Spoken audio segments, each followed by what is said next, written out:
দিল্লি না ঢাকা? ঢাকা। কলকাতা না বাংলা? বাংলা। লালন না শাহজাহান? বাঙালি নাকি মুসলিম?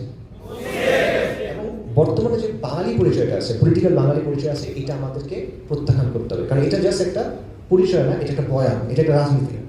এটা হলো ওই বয়ান যেটা দিয়ে দেশের 90% মানুষকে রাজাকার বানাতে আছে।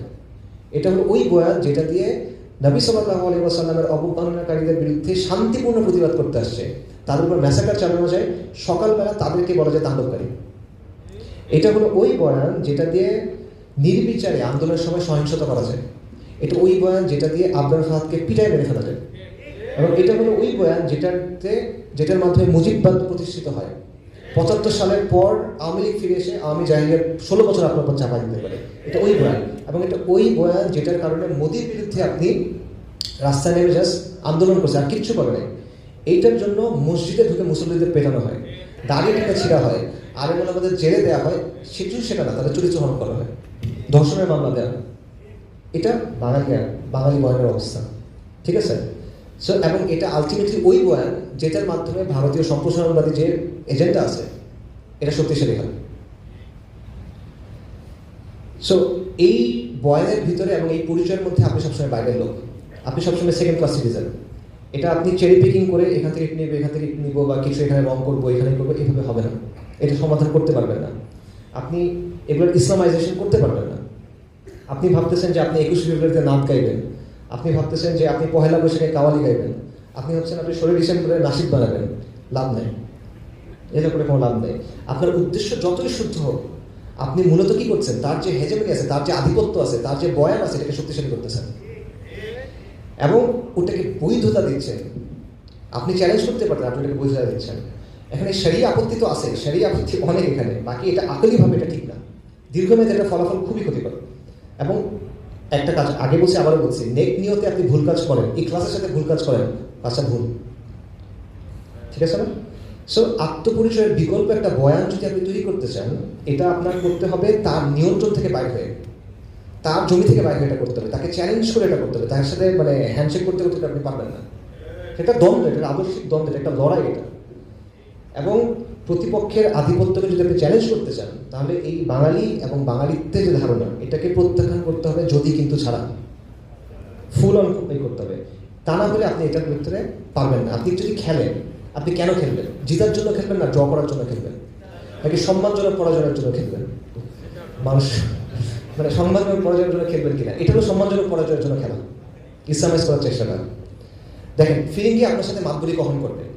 যখন আপনি তার বাসায় গিয়ে স্পুন আর ফর্ক দিয়ে খাওয়ার চেষ্টা করছেন, কাঁটা চামচ আর এই চামচ দিয়ে খাওয়ার চেষ্টা করছেন, যখন আপনি তার মধ্যে টাই করার চেষ্টা করতেছেন, তার মধ্যে স্যুপ বানানোর চেষ্টা করছেন, তখন সে আপনার সাথে মাতবরি করবে, ঠিক আছে?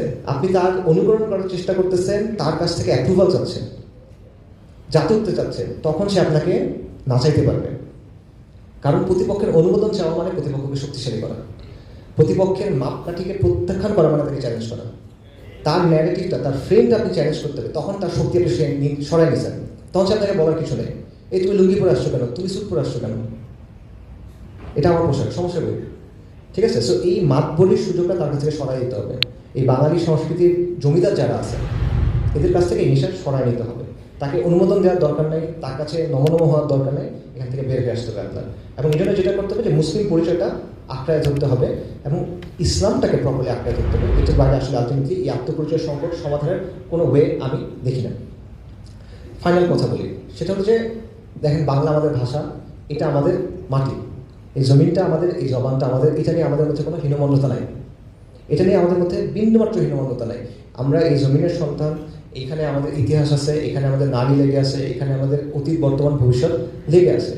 কিন্তু এটাকে আমি যে ভালোবাসি, এটার প্রমাণটা আমি কোনো জমিদারকে দিব না, তার কাছে গিয়ে এটা প্রমাণ দেওয়ার আমার কোনো প্রয়োজন নেই। এবং আমরা এটা বুঝতে হবে যে এই ভূখণ্ডের অস্তিত্ব বলেন, বা আপনি আপনার ইমান বলেন, বা আপনি আপনার ভবিষ্যৎ বলেন, আপনার সমাজকে বলেন, এটাকে যদি আপনি টিকায় রাখতে চান, তাহলে আপনার এই বাঙালিত্বের যে বয়ান, বাঙালি জাতীয়তাবাদের যে বয়ান, বাঙালি আনার যে পরিচয়, এটাকে আপনার যদি কিন্তু ছাড়া প্রত্যাখ্যান করতে হবে।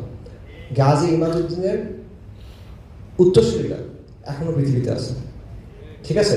আর বাঙালি পরিচয় নিয়ে গেছে, আমরাই তো আছি এখানে, তাই না? সো আপনার প্রয়োজন নেই তাদের কাছে গিয়ে মাথা নিচু করে তার কাছ থেকে অ্যাপ্রুভাল নেওয়া। এই মাটিটা নিয়েও আমরা গর্বিত, এটার ইতিহাসটা নিয়েও গর্বিত, এই পরিচয় নিয়েও আমরা গর্বিত, এটাগুলো কোনোটা আমরা ছাড়ার কথা বলতেছি না।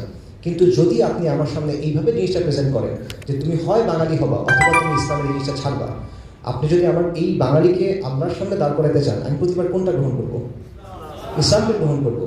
আপনি যদি এই পরিচয়কে, এই সংস্কৃতিকে, এই ভাষাকে আপনি এভাবে নিয়ে আসেন যে এটা অথবা ওটা, আমি কোনটা গ্রহণ করবো? ইসলাম গ্রহণ করবো। আপনি যদি আমার দিনকে বাদ দেওয়ার কথা বলেন, তাহলে আমি কোনটা গ্রহণ করবো? আমার দিন আমি গ্রহণ করবো। দিল্লি না ঢাকা? ঢাকা। কলকাতা না বাংলা? বাংলা। লালন না শাহজাহান? বাঙালি নাকি মুসলিম? اللهم انصر المجاهدين في فلسطين، اللهم انصر المجاهدين في غزة، اللهم ارزقني شهادة في سبيلك. السلام عليكم ورحمة الله.